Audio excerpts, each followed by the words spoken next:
நான் உங்க சாரா ஜெயம். இது அறிந்ததும் அறியாததும் பகுதியில இன்னைக்கு என்ன பாக்குறேன்னா பிள்ளையார். ஆமாங்க, பிள்ளையார் பிடிக்கிறது அதை பத்தி பாக்குறோம். இப்போ நமக்கு தெரியும், பொதுவா மஞ்சள்ல பிள்ளையார் பிடிச்சு வச்சு எல்லா பக்கமும் சாமி கும்பிடுவோம்.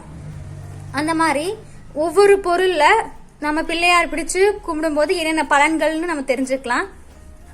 தெரியாதவங்க தெரிஞ்சுக்கலாம் வாங்க. இப்போ மஞ்சள்ல பிள்ளையார் பிடிச்சு நம்ம வழிபடும் போது நம்ம அதை வச்சு யூஸ் பண்ணோம்னா நமக்கு சகல சௌபாகியம் கிடைக்குங்களாமா. குங்குமத்துல நம்ம பிள்ளையார் பிடிச்சு வணங்கினோம்னா செவ்வாய் தோஷம் இருக்கிறவங்களுக்கு செவ்வாய் தோஷம் விலகுறதா சொல்லப்படுதுங்க. வெள்ளருக்கல்ல பிள்ளையாருங்க. வெள்ளருக்கல் பிள்ளையார் ஆல்ரெடி செஞ்சு பிள்ளையார் மாதிரி செஞ்சு அந்த வேர்ல விக்கிறாங்க. அந்த பிள்ளையார வச்சு கும்பிடும் போது பில்லி சூனியத்திலிருந்து விடுபட முடியும் சொல்லி நம்ம முன்னோர்கள் சொல்லியிருக்காங்க நமக்கு. இப்போ சந்தனத்துல பிள்ளையார் பிடிச்சு கும்பிட்டோம்னா நமக்கு புத்திர பேர் கண்டிப்பா கிடைக்குங்களாமா. வெண்ணெயிலையும் பிள்ளையார் பிடிக்கலாங்க.